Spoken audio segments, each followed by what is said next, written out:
In late 2015, to keep a campaign promise to bring in 50,000 refugees before Christmas, Justin Trudeau turned several Canadian hotels into makeshift migrant camps. And today, as part of an ongoing investigation, I'm going to show you how some of these Syrian refugees appreciated, or rather didn't appreciate at all, the generosity of Canadians.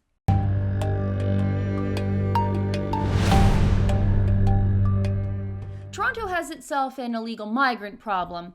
The homeless shelters are full, and illegal migrants self-deporting from the United States are now being housed in Toronto area university dorm rooms. Those dorm rooms need to be available for Canadian students by the end of August, so the migrants are now being moved into hotel rooms. And Canada's Minister of Gangs and Borders has just announced that this will be an ongoing so-called solution to Canada's illegal migrant crisis. Just stick them in hotels and have the taxpayer pay for it all.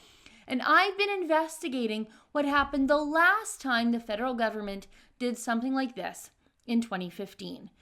Through access to information documents I've received, I've discovered the destruction to the hotels, sexual harassment of female housekeeping staff, the federal government's advising that the hotels make their swimming pools sex segregated and Sharia compliant, and I've also uncovered serious child neglect issues.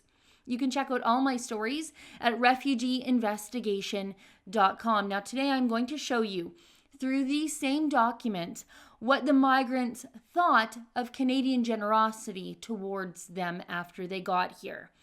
The ingratitude started long before the refugees ever landed on Canadian tarmacs. In this internal memo, the government explains that refugees had been missing their flights to Canada.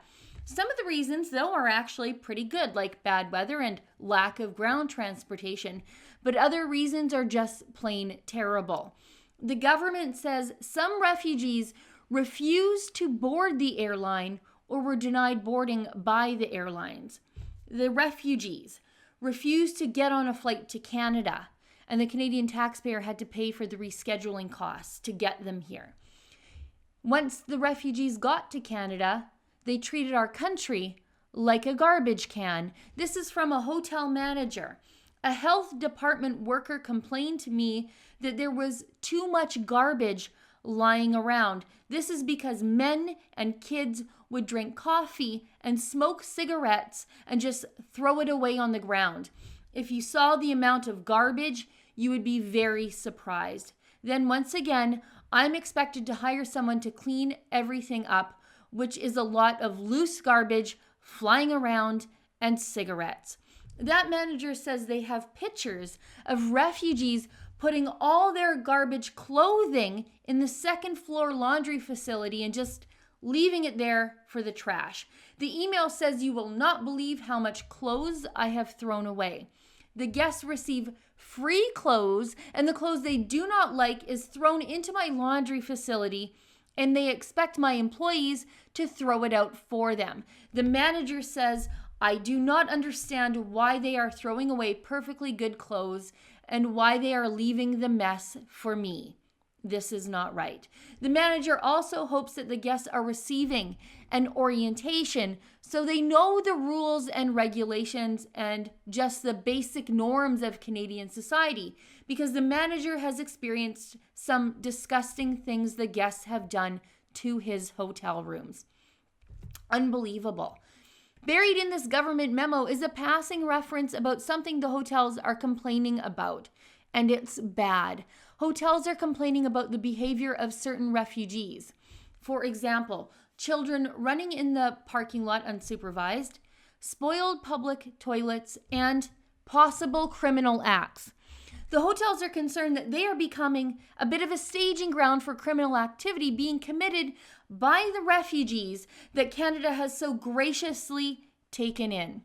That's not how Justin Trudeau told us this whole refugee thing would work out, is it? And I can see in this other internal government memo that after the refugees got here, they decided they didn't particularly like it here in Canada, and then they wanted to go home to an apparent war zone. Look at this. clients wish to return to the Middle East or elsewhere outside of Canada. For these cases, CM's role was clear. Canada's mandate is to bring refugees into Canada, and that once in Canada, the Charter guarantees freedom of movement. If the refugees want to return to the Middle East, they are entitled to do so, but without the assistance of the Canadian government. But as someone who has spent over a week going through the details of the refugee problem with a fine-tooth comb, I say if these people want to go back, we should buy them a first-class ticket out of here. It is much, much cheaper. There are plenty of people in the world who want desperately to become Canadian, and they're willing to take the time to come in through the front door and do everything right.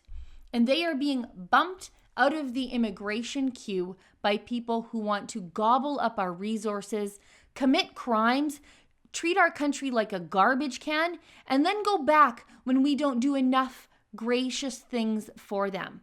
To see my prior investigative work on the Syrian refugees and the Canadian hotels, go to refugeeinvestigation.com. Tomorrow I'm going to tell you about how the government and their contractors and translators handled this problem in the hotels.